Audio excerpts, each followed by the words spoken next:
Olá, boa noite. O BNews 19 horas está no ar. No sábado foi assinado o acordo entre o Mercosul e a União Europeia. A formalização deve ampliar de forma significativa a presença do Brasil no comércio internacional. Pelos cálculos da Confederação Nacional da Indústria, a parcela do comércio brasileiro coberta por acordos preferenciais pode saltar de 8% para 36%. O acordo vai ampliar o fluxo de comércio entre as duas regiões e reduzir tarifas de importação e exportação. O produto interno bruto deste novo tratado entre a União Europeia e os países sul-americanos deve passar dos 100 trilhões de reais. O acordo propiciará ganhos tangíveis, mais empregos, mais investimentos, maior integração produtiva, acesso ampliado a bens e serviços de qualidade, inovação tecnológica e crescimento econômico com inclusão social. Reveste-se, por outro lado, de uma dimensão verdadeiramente estratégica para a segurança econômica de nossas regiões, do Atlântico Sul ao Atlântico Norte. Mais de 5.000 produtos nacionais, mais da metade do que foi negociado no acordo, terá tarifa zero de importação.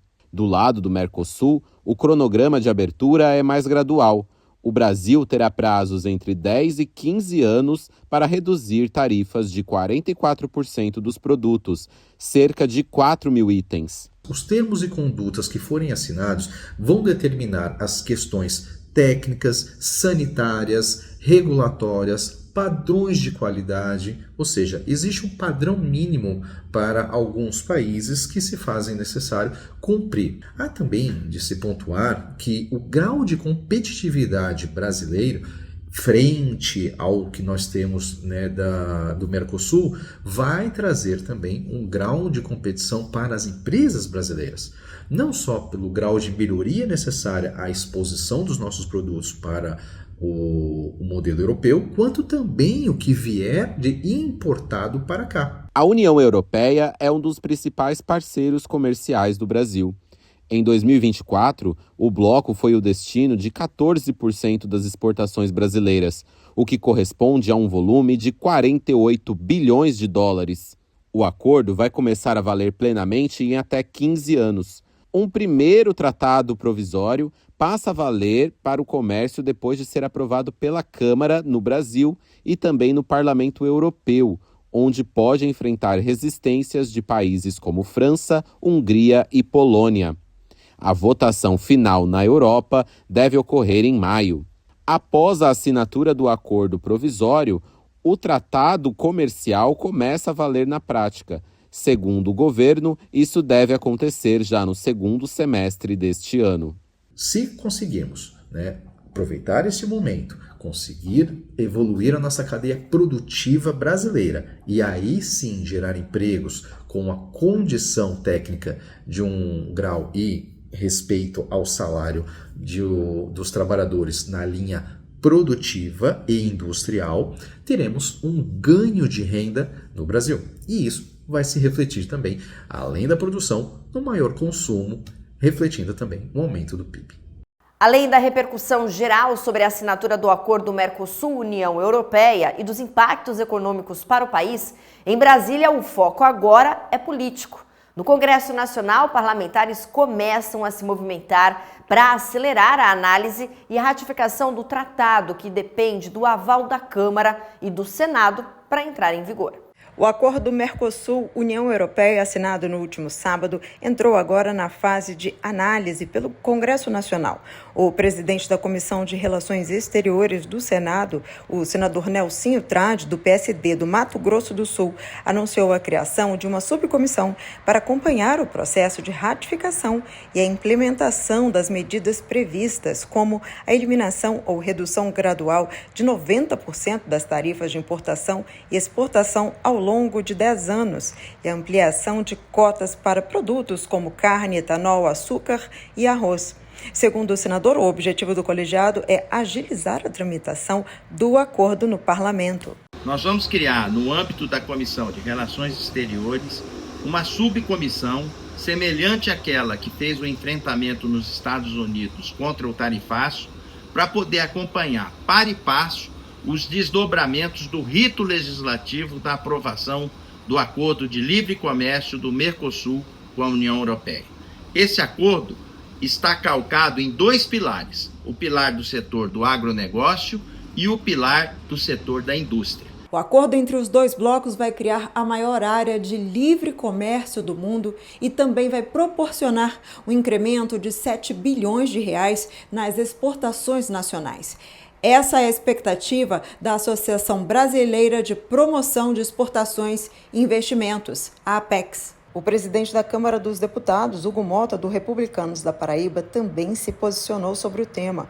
Em uma publicação no X, ele escreveu que a casa deverá dar celeridade à tramitação do acordo para que entre em vigor o quanto antes. Mercosul e União Europeia formam um mercado de 718 milhões de consumidores, com PIB estimado em cerca de 22 trilhões de dólares. É muito importante que a gente acompanhe todos esses desdobramentos, a tramitação com a finalidade principal de dar rapidez, celeridade à conclusão do rito legislativo do Acordo de Livre Comércio Mercosul-União Europeia, a fim de fazer com que os setores envolvidos possam, de pronto, se beneficiar da redução e até mesmo da isenção das tarifas de impostos. Em missão oficial à China, o ministro de Minas e Energia, Alexandre Silveira, reforçou a parceria entre Brasil e China durante visita ao grupo SANY, um dos maiores conglomerados industriais do mundo. Na reunião foram discutidas oportunidades de investimento no Brasil, incluindo a possível instalação de uma nova unidade industrial voltada à produção de máquinas, equipamentos de energia e sistemas de armazenamento por baterias. O projeto pode transformar o Brasil em um hub industrial e tecnológico da empresa para a América Latina, com geração de empregos, transferência de tecnologia e fortalecimento da indústria nacional. Segundo o governo, a agenda está alinhada ao novo PAC e à política de transição energética. Nos últimos 2 anos, o petróleo liderou as exportações brasileiras e passou à frente de produtos tradicionais, como a soja. Os números mais recentes da balança comercial mostram que a indústria de óleo e gás teve papel decisivo no resultado das contas externas do país.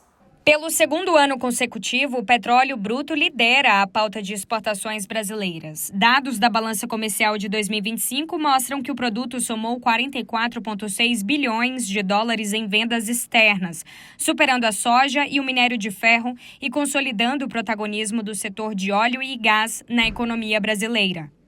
Mesmo com leve retração em relação ao recorde de 2024, quando as exportações alcançaram 44,8 bilhões de dólares, o resultado confirma a resiliência da indústria. O desempenho reforça o papel estratégico do petróleo para o equilíbrio das contas externas e para a estabilidade macroeconômica do país. As exportações de petróleo no Brasil, monitoradas pelo Instituto Brasileiro de Petróleo e Gás, IBP, consolidam-se como o principal produto da pauta exportadora brasileira, segundo o exercício de 2024 e 2025 auferiu, desbancando inclusive produtos tradicionais como a soja. Isso demonstra a resiliência do setor do petróleo, principalmente impulsionado pela produção do pré-sal e a eficiência dessa produção registrada ali ao longo dos anos. De acordo com o governo federal, o setor foi decisivo para o saldo positivo da balança comercial.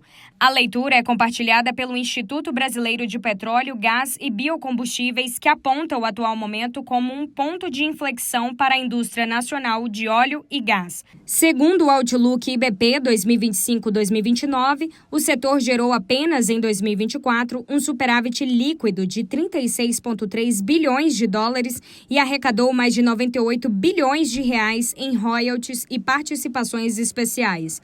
A projeção indica que o ciclo de expansão deve se manter ao longo da década. O Brasil bate recorde de exportação, com vendas recordes em 2024, em torno de 44,8 bilhões. E em 2025, tendo atingido ali 44,6 bilhões.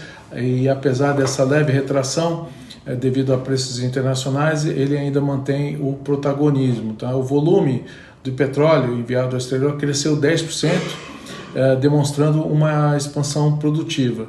É claro que nós temos alguns fatores ali que contribuíram para isso, como, por exemplo, a necessidade, né, de aumentar, de elevar a segurança energética global. O cenário internacional também contribui para esse protagonismo. As tensões geopolíticas na América do Sul, especialmente na Venezuela, aumentam a demanda global por fornecedores considerados estáveis. Nesse contexto, o Brasil hoje é o 8º maior produtor mundial de petróleo, que ganha relevância como um polo de segurança energética.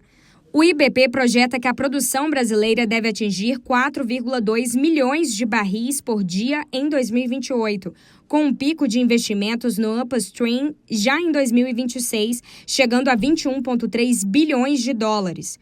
O setor deve sustentar cerca de 493 mil empregos e pode gerar até 42,3 bilhões de dólares anuais em arrecadação até 2029. Especialistas destacam, no entanto, que o crescimento das exportações não depende apenas da capacidade produtiva. Fatores como a estabilidade regulatória, segurança jurídica, previsibilidade legal e respeito a contratos de longo prazo são considerados fundamentais para sustentar esse ciclo de expansão.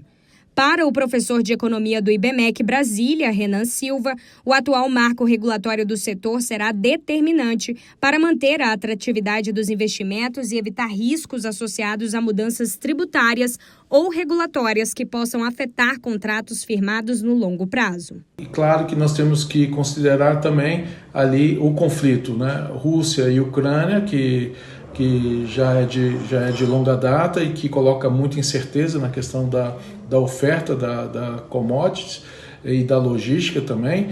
Temos também ali agora aumento das tensões ali entre Estados Unidos e Venezuela e Estados Unidos e Irã. Então, os países estão buscando diversificar, né, seus fornecedores e o petróleo brasileiro tem se demonstrado bastante competitivo e também competente no fornecimento da commodity. Além do impacto econômico, o setor de óleo e gás também ocupa posição central na transição energética brasileira. O país é o 2º maior produtor de biocombustíveis do mundo e avança em tecnologias como captura e armazenamento de carbono e no desenvolvimento de eólicas offshore. Segundo o IBP, a própria competitividade do setor é o que viabiliza os investimentos em descarbonização, reforçando o papel do petróleo não apenas como motor econômico, mas também como base financeira para a transição energética no Brasil. Amanhã, terça-feira, o Brasil leva a agenda de governo digital a uma reunião de alto nível em Davos, na Suíça, num evento paralelo ao Fórum Econômico Mundial. A ministra da Gestão, Esther Weck, vai co-presidir a reunião do Global Digital Collaboration, um grupo internacional que reúne governos, empresas e organismos internacionais. O Brasil assumiu a presidência do grupo de governos e vai defender a integração de bases de dados, de sistemas digitais e o uso seguro de tecnologias para melhorar serviços públicos.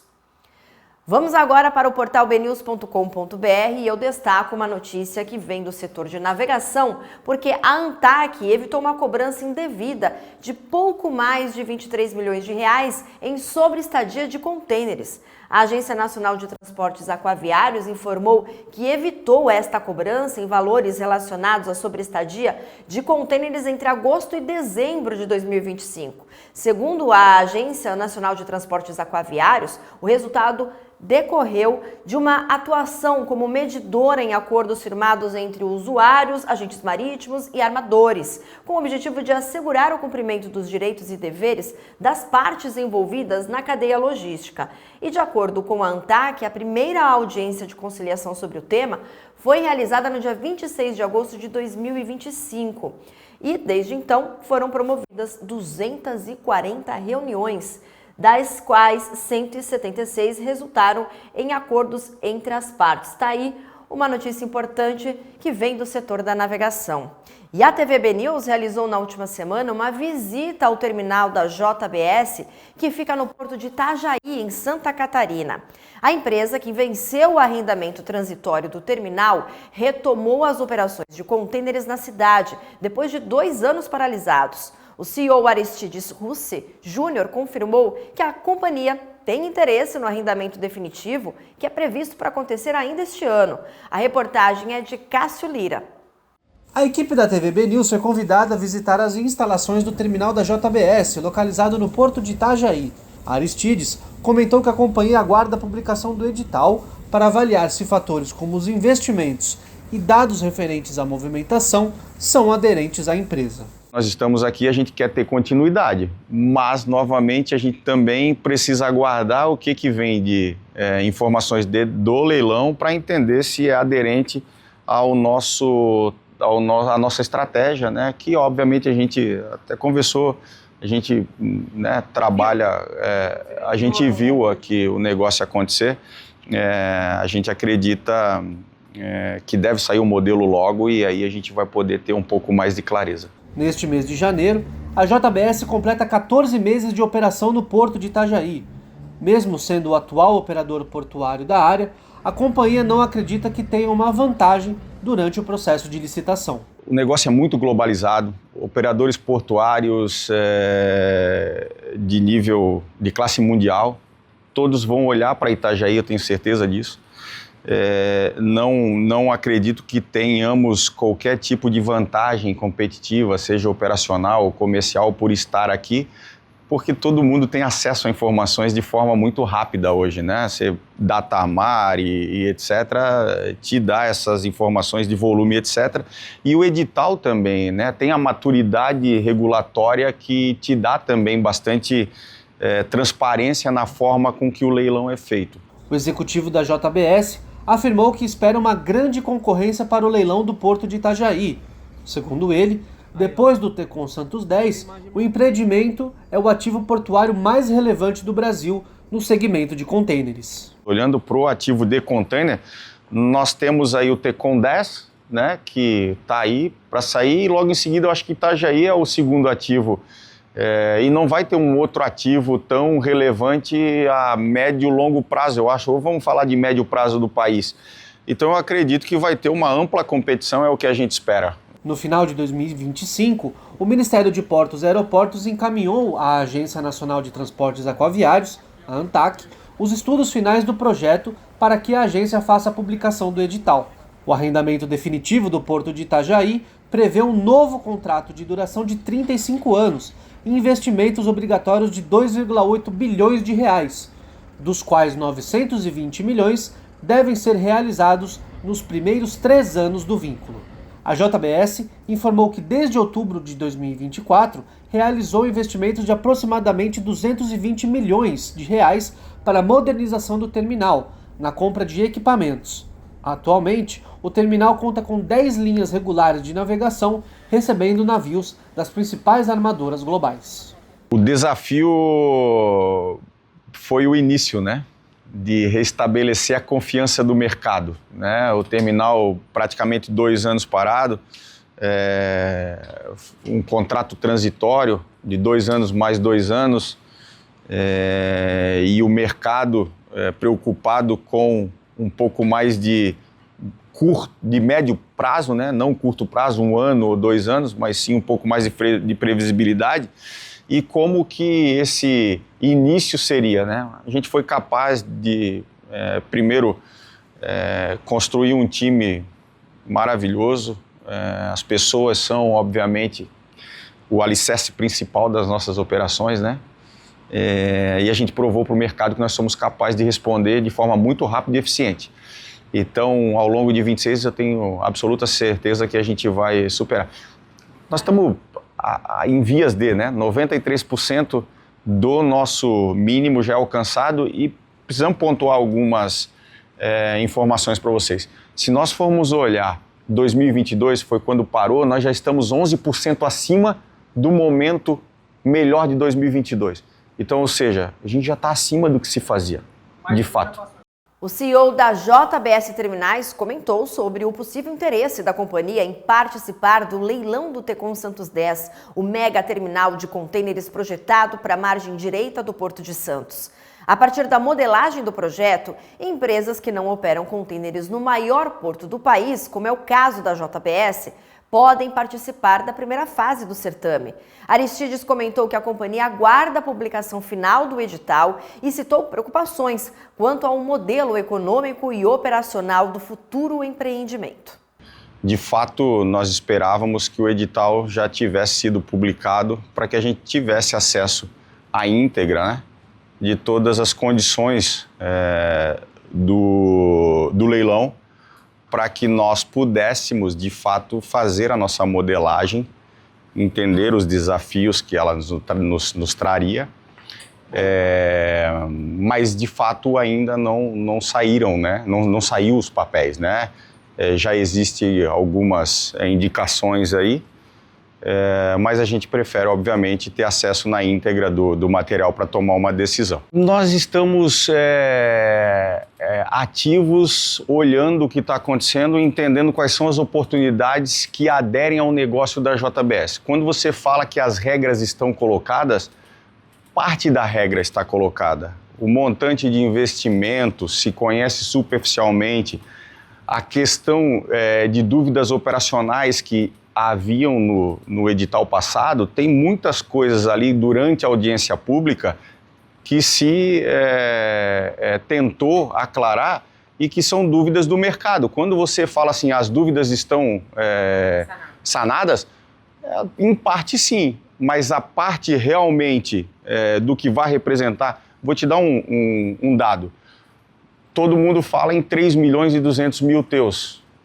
Mas existem sérias dúvidas de que essa capacidade é de 3 milhões e 200 mil teus. Isso muda muito o modelo do negócio. O executivo comentou que os resultados e números expressivos da companhia obtidos em Itajaí colocam a JBS em ampla expertise para operar o que virá a ser o principal terminal de contêineres da América do Sul. Em relação à expertise, como você falou, acho que a gente está dando aqui uma prova bastante substancial do que a gente pode fazer, né? Retomar uma operação de um ativo tão importante para Santa Catarina em meio a uma competição bastante acirrada, como vocês puderam ver aqui durante esse dia que vocês estão passando aqui conosco. Nós estamos competindo com 2 tubs, né? Então isso prova que a gente teve a capacidade de retomar muito rápido, de ser um terminal com crescimento exponencial, de já estar performando 93% do nosso compromisso, e o terminal com 10 linhas de navegação, o que não acontecia muito provavelmente desde os anos 2012 e 2013 de Itajaí. Então eu acredito que a gente tem condição de operar qualquer instalação. Conforme anunciou o ministro de Portos e Aeroportos, Silvio Costa Filho, o leilão do Tecon Santos 10 deverá ocorrer até abril deste ano. Trata-se do maior arrendamento portuário em termos de investimentos privados, que somam mais de 6 bilhões de reais. O BNDES aprovou um financiamento de 350 milhões de reais para a Rumo investir na ampliação da logística ferroviária de biocombustíveis no Centro-Oeste. Os recursos do Fundo Clima vão permitir a compra de 6 locomotivas híbridas e pelo menos 160 vagões tanque. A iniciativa amplia em quase 1 milhão de metros cúbicos por ano a capacidade de transporte, com crescimento de 32% em relação a 2024. Segundo o banco, o uso de locomotivas híbridas e a substituição do transporte rodoviário devem reduzir mais de 60 mil toneladas de gás carbônico por ano. E o BNews 19 horas fica por aqui. Uma ótima noite para você e a gente volta a se encontrar amanhã. Até lá!